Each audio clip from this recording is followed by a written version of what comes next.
अस्सलाम वालेकुम जी। मेरा नाम सुहेल अब्बास है और आप देख रहे हैं learn with Suhail official YouTube channel. नाज़रीन, हमने लॉन्ग मार्च के ऊपर अपनी एक वीडियो ऑलरेडी बनाई है। लॉन्ग मार्च धरना एंड पॉलिटिक्स, उसकी हम हिस्ट्री देख रहे थे। हमने देखा कि कब से स्टार्ट हुई है, फिर किस तरह गवर्नमेंट्स के अंदर मुख्तलिफ जो मार्च थे वो चलते आए। हम टीएलपी की एंट्री और जीआई यूआई का जो 13 डे सिट इन था उस तक हम पहुंचे थे। नेक्स्ट हम देखें तो तहफ़्फ़ुज़ नामूस रिसालत मार्च, ये लियाकतबाद में हुआ जी। From Liaquatabad Rawalpindi to Faizabad in Islamabad on November 15। और इसका demanding cutting off diplomatic ties with Paris and boycott of the French products. ये फ्रांस के खिलाफ था। 2021 के अंदर ये स्टार्ट हुआ 15 नवंबर से onward under the leadership of TLP Tehreek Labbaik Pakistan. और इन्होंने भी काफ़ी कुछ पाकिस्तान को नुकसान पहुंचाया है। अबाउट 3,000 इनका वो रेंज था। फैज़ाबाद इंटरचेंज के ऊपर ये पहुंचे। November 16, TLP announced that the government accepted all its four demands and eventually its workers dispersed from the Faizabad.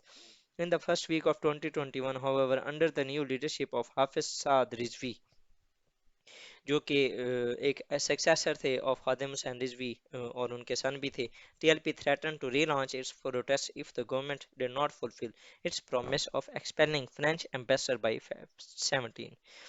ठीक है, तो ये उन्होंने धमकी दी और फिर इनको अरेस्ट किया गया। उनके ऊपर फिर अगेन मार्च हुआ और मल्टीपल प्रोटेस्ट हुए। ठीक है, और अक्टूबर 31 को again they claimed the reach an agreement with TLP in order to end the nearly 2 week long impasse by refused to diverge in details. मतलब कि उन्होंने ना ये जो टीएलपी पीटीआई की जो गवर्नमेंट थी उसने बैक एंड पे जो स्टार्ट में ओवरऑल तो कह रहे थे कि हम इनकी बातें नहीं मान रहे। इसके ऊपर जो टीएलपी थी इसके ऊपर बैन भी लगा दिया गया था, लेकिन बाद में बैकडोर चैनल्स पे इनकी जो निगोशिएशंस थी वो होती रहीं and ultimately the protest were disrupted and people were dispersed. दूसरा जी, 2021 के अंदर अगेन बलोच मिसिंग पर्सन थे। इन्होंने दोबारा प्रोटेस्ट किया and protesters calling for an end to enforce disappearance and Balochistan held a week-long sit-in in the capital. The families of the missing person had set up a camp outside the National Press Club, but after failing to get government's attention, decided to march towards T-Chowk on Feb 16। ठीक है, और they called off the sit-in on Feb 22 after an assurance that the Prime Minister Khan would meet them next month। लेकिन ये भी कुछ ना हो सका। ये एक जो प्रोटेस्टर था उनकी स्टेटमेंट है, we don't have any big hopes from this government but the way they have reassured us we also have decided to give them a chance। ठीक है, ये समी बलोच थे जो कि he had been searching for her father। Sammi Baloch थी, ये खातून थी। दीन मोहम्मद सिंस 2009। अब आप देखें कि एक बेटी का बाप 2009 से, मतलब कि 11-12 साल से वो मिसिंग है और उनको नहीं पता। अगर डेथ हो जाए ना तो फिर एक और सी सिचुएशन होती है, मीन कि you have to know that that person is not in your life now. But if the other person, you do not know about the status of the other person, either he is alive or not। ये एक बहुत ही ना एक critical situation होती है, irritating situation होती है and it usually kill your life. आपको एक बिल्कुल अंदर से खोखला कर देती है। उस बंदे की जो एक चाहत होती है, उसकी जो मोहब्बत होती है वो आपको रो रुलाती भी है और आपको वो डराती भी है। मीन के एक ना बहुत ही एक ये डर वाला एहसास है। अल्लाह ताला इससे हर किसी को बचाए। नेक्स्ट जी, अवामी मार्च 2022, ये हुआ जी under the chairman of under the leadership of PP chairman Bilawal Bhutto Zardari साहब, जो कि इस टाइम पाकिस्तान के फॉरेन मिनिस्टर हैं।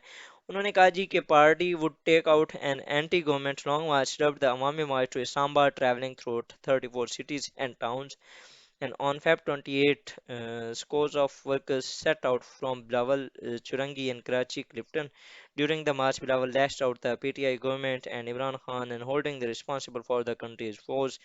The 10-day long march eventually culminated near the Islamabad D Chowk in front of Parliament House on March 8, 2001।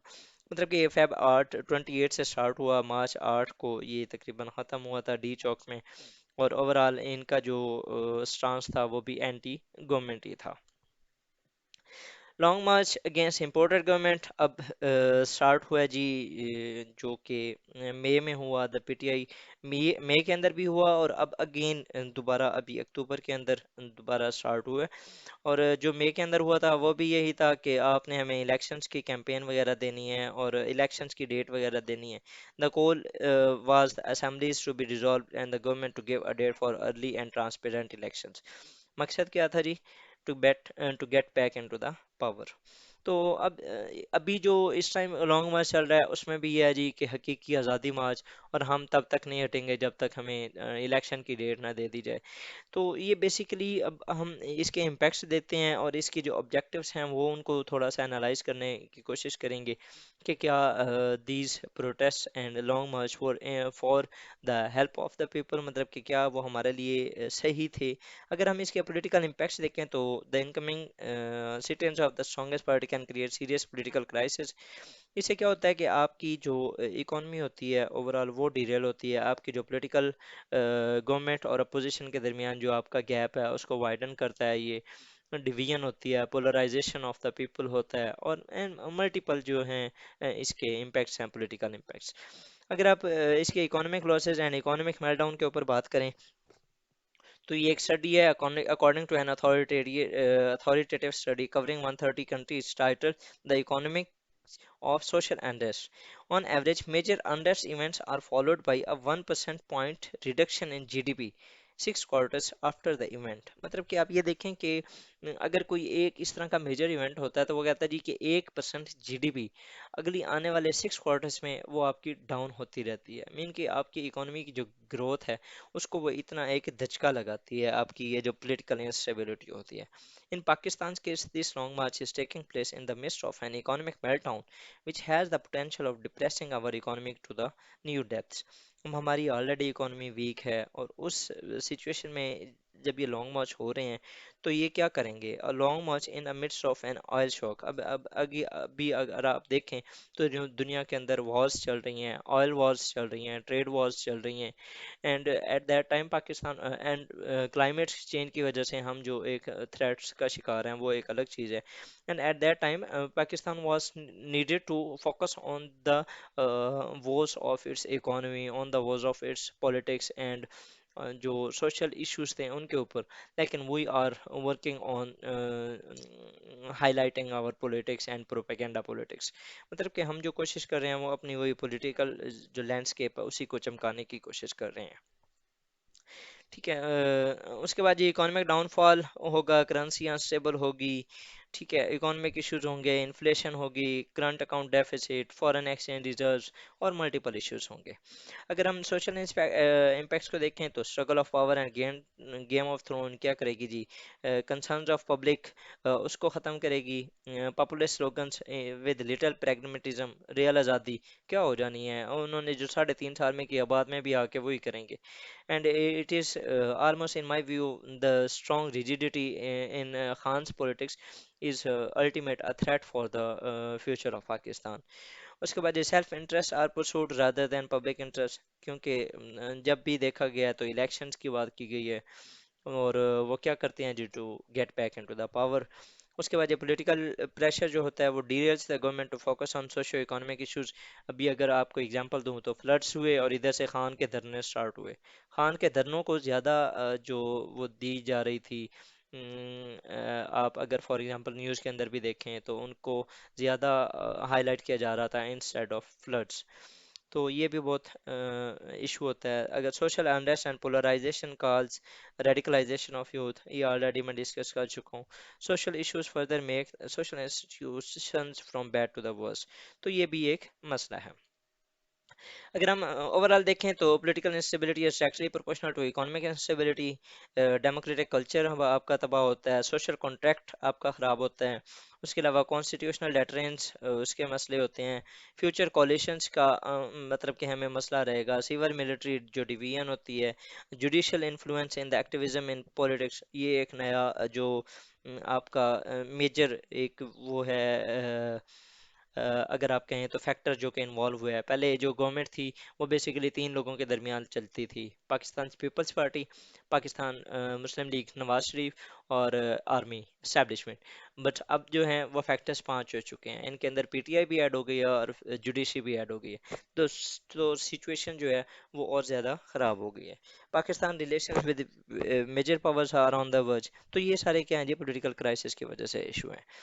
अब अगर हम इसका क्रिटिकल एनालिसिस करें तो arguably the military and Pakistan doesn't want a domestic political crisis to divert attention away from Kashmir issue. The military would want Sharif's government to negotiate a settlement with Khan and resolve the dispute quickly. ठीक है, उसके अलावा और ये मुल्क की जो सलामती है, सिक्योरिटी है, उसके लिए भी यही बेहतर है।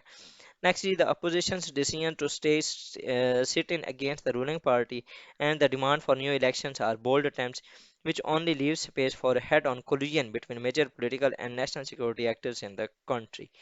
आप देख भी रहे हैं अभी जो डीजीआई एसपीआर और आईएसआई की मीटिंग हुई थी उसके अंदर क्या हुआ था। वो it was a depiction of PTI versus establishment and army. Next, moreover, the national security establishment in Pakistan doesn't want the international community to see a sense of instability in the country, particularly at a time when Pakistan is increasingly taking the pressure of world powers, China, US, Russia. So ये जो चीज़ें हैं ये पाकिस्तान के लिए बहुत ही ख़तरनाक हैं। तो with this words I hope कि आपको चीज़ों का कुछ एनालिसिस और चीज़ों को कुछ अंडरस्टैंड हुआ होगा। अगर आपको कोई कंफ्यूजन है तो आप कमेंट बॉक्स में डिस्कस कर सकते हैं विद मी, और मेरे जो व्हाट्सएप ग्रुप है आप उसके अंदर क्वेश्चन पूछ सकते हैं मुझे। Next, if you are new on this channel, then you have to subscribe it. Hopefully, it will be helpful in your overall journey of competitive exams. With these words, I would like to thank you for watching my video. Allah Hafiz.